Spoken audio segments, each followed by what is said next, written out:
tuh memang mulai sakit tuh tanggal 16 Februari kan. Saat itu aku sakit dengan batuk nonstop, demam tinggi segala macam, vertigo, muntah, ke belakang terus banyak banget pokoknya. Dan saat itu aku masih ngerasa mungkin aku flu biasa gitu. Itu 16 Februari, terus aku sempat ke klinik, dapat antibiotik sudah selesai, sakitnya masih nggak ada bedanya. Terus kalau nggak salah beberapa hari sebelum tanggal 27 yang aku masuk rumah sakit, aku ingat banget itu 27, itu juga sempat tes darah, dikasih obat lagi, masih belum sembuh juga. Akhirnya tanggal 27 Februari aku sama ibu kan ke rumah sakit Mitra Keluarga saat itu, dan aku didiagnosa bronkonemonia, sedangkan ibu tipes. Nah di situ kita langsung dirawat, dan dari pihak keluarga yang di Eropa, kakaknya ibu dia minta terus agar minta tes untuk COVID, karena di Eropa saat itu sudah heboh banget ya dengan COVID dan bronkonemonia sebagai salah satu simptomnya. Tapi saat itu mungkin karena pemerintah maupun tim medis dan juga rakyat secara umum juga belum sadar bahwa COVID sudah masuk ke Indonesia, akhirnya permintaan kami ditolak.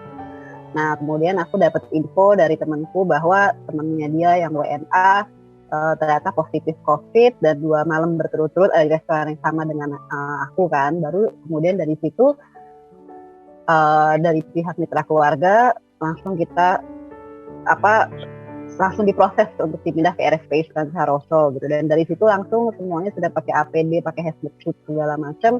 Perlakuannya sudah berbeda karena kami sudah dengan protokol bahwa kami suspek gitu ya.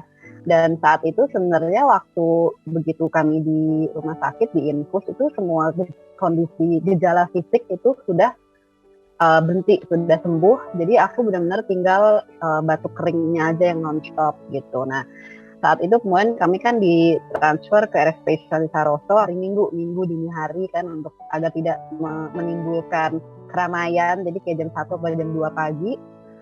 Akhirnya kami dipisah di ruang isolasi, dan saat itu aku sama ibu terpisah, dan kita ya intinya kita berdoa terus sih gitu, dan afirmasi terus bahwa kita percaya ini pasti negatif dan hanya beberapa hari aja, bahwa ini kita hanya harus melalui proses tes dan kira-kira kita afirmasi hari Selasa keluar gitu kan.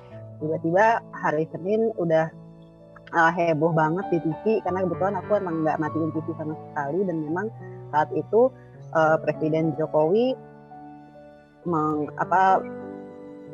announce bahwa ibu dan anak 2 positif COVID-19 di RSPI Sulianti Saroso. Jadi waktu itu emang heboh banget, tapi aku masih mikir mungkin ini ada kesalahan gitu ya kan. Sampai akhirnya suster masuk, terus aku nanya, suster, karena waktu kami awal masuk itu masih ada orang lain di isolasi gitu. Jadi pas aku tanya, ini selain aku sama ibu ada siapa lagi? Oh enggak, cuma ibu sama Mbak Sita gitu. Berarti baru bisa aku berarti COVID kasus 1 aku dong gitu kan sama ibu. Nah saat itu memang berat banget ya, maksudnya karena aku ingat sekali kondisi fisik aku dan ibu tuh udah benar-benar kayak kita kayak udah sembuh lah rasanya gitu Mbak. Karena kan pakai infus terus ya, jadi nggak berasa sakitnya, cuma batuk-batuk. Tapi begitu semua mengalami diskriminasi yang luar biasa dengan bumbu-bumbu tambahan informasi entah dari mana gitu, dari publik dan media kan. Apalagi ada juga, aku nggak ngerti, di hari yang sama ada beberapa media tuh yang dapat nomor aku terus langsung WhatsApp dan nelpon minta interview gitu, kayak nggak ada respect of privacy sama sekali kan. Itu di situ aku langsung kayak mental breakdown gitu. Jadi secara fisik itu udah sembuh rasanya, tapi mental aku langsung drop banget gitu. Jadi pokoknya itu berat banget, dan ibu juga dan Mbak Ratri juga shock banget. Aku akhirnya berhari-hari nangis-nangis terus, sempat histeris lumayan itu di ruang isolasi.